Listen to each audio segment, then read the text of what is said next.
tradisi yang namanya ngoyot. Gimana keseruannya? Ikuti jejak saya, Jejak Petualang. Ngoyot, kegiatan mencari ikan beramai-ramai dengan teknik menggiring dengan ngeprok sehingga ikan masuk ke jaring yang telah terpasang di depan. Sebagai pengganti perahu atau rakit bambu, masyarakat sini biasa menggunakan gedebong pisang. Cara ini masih dianggap efektif dalam mengambil ikan dan ramah lingkungan tentunya.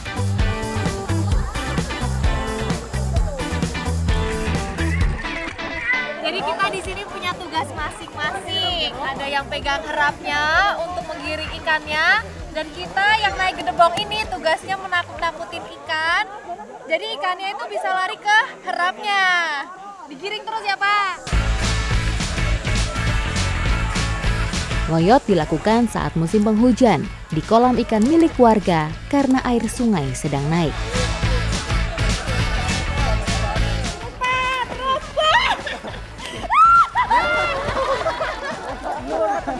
Bisa pegangan sebenarnya tapi nggak ada pegangannya.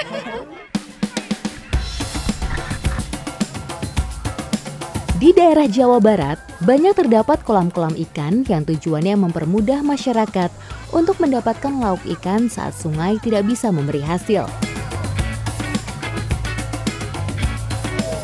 Nih, herapnya udah mau diangkat, ayo Pak.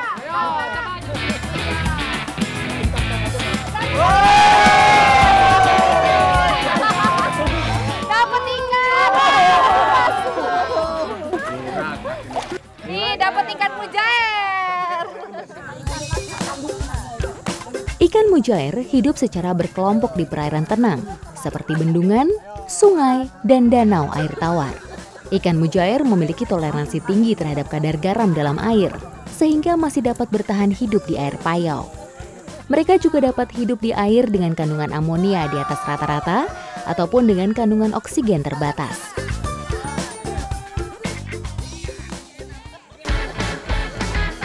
Ngoyot selalu dilakukan secara beramai-ramai supaya bisa mendapat hasil ikan yang maksimal.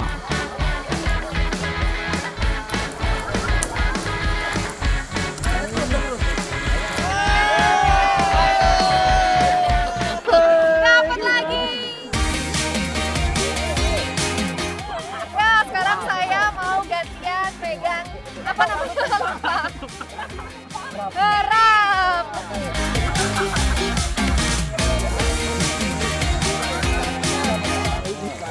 Ini karena jaringnya cukup lebar, jadi lebarnya 3 meter, makanya harus beramai-ramai. Ada yang pegang bagian ujung sana, ada yang bagian sini, ada yang pegang kepalanya.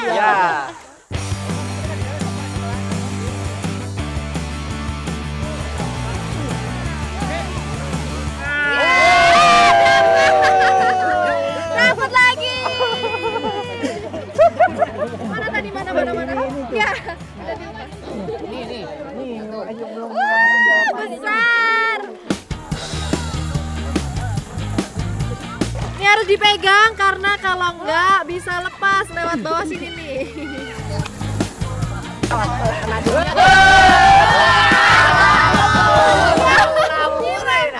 Hilang ikannya. Kenapa?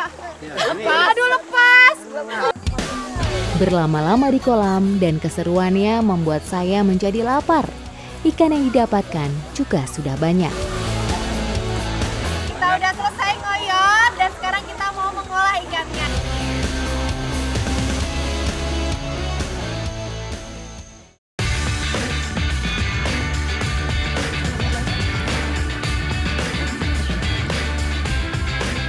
Sekarang saya bersama ibu-ibu dan akang-akang mau mengolah makanan yang unik. Ikuti jejak saya, Jejak Petualang.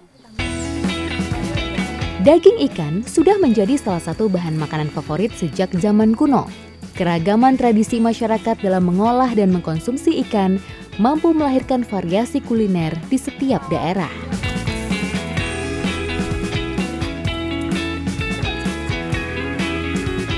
Jadi yang mau kita masak itu sop putih.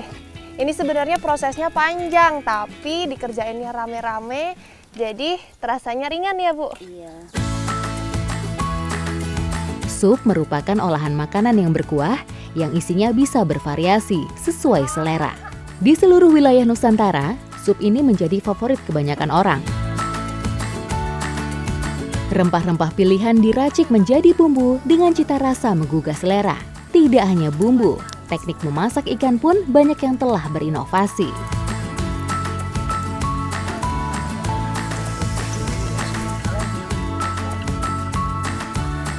Jadi yang spesial dan unik dari masakan ini adalah pakai kuah air kelapa. Ini saya belum pernah coba nih, Bu. Jadi penasaran. Tapi habis ini masih harus dipanggang lagi. Oh, dibakar.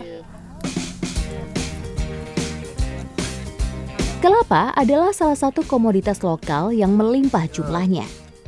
Hampir semua bagiannya bisa dimanfaatkan. Tidak heran banyak sekali ragam olahan kuliner Nusantara yang menggunakan kelapa sebagai bahan baku hingga media memasak.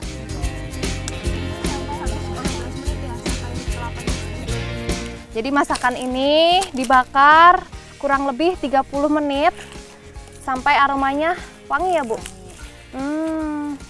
Terus menggunakan kelapa karena ini merupakan inovasi masyarakat sini. Biar makanannya semakin gurih.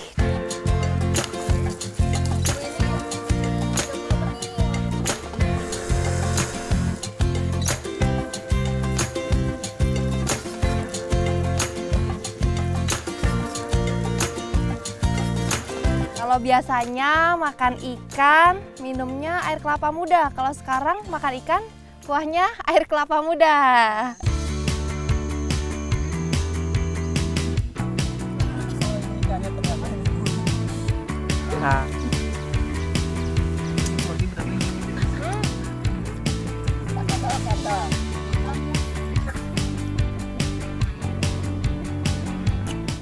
Mantap banget. Daging ikannya tuh lembut banget, terus rasanya tuh gurih dan manis.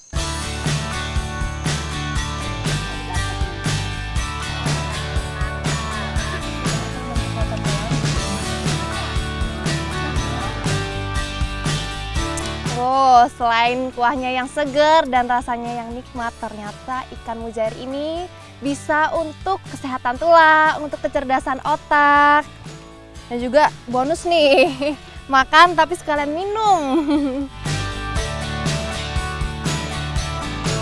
Mantap, ikuti jejak saya, jejak petualang.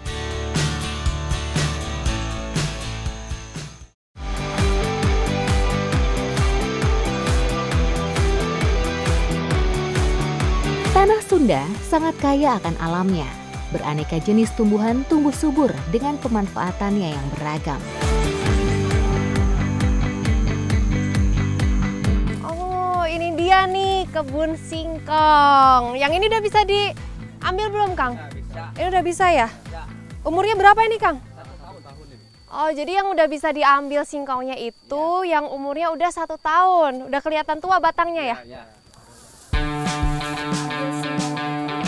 Populasi singkong ini sendiri telah ada di berbagai belahan dunia yang memiliki iklim tropis. Tanaman satu ini sudah mulai dibudidayakan sejak 10.000 tahun yang silam.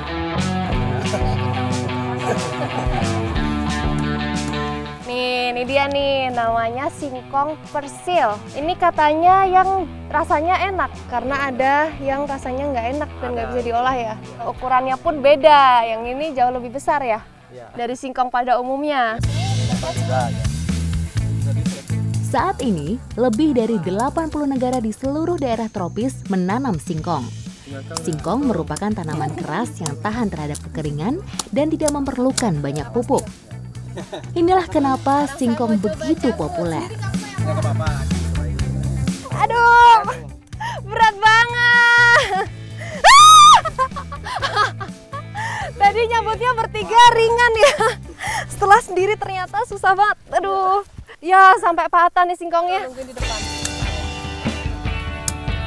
Jadi ini singkong kalau udah diambil buahnya, batangnya masih bisa ditanam lagi. Bisa, ya. Dan bisa berbuah lagi. Ya, bisa. Berbuahnya itu setiap musim penghujan. Ya. Setahun sekali ya, Pak? Setahun sekali itu dipanennya.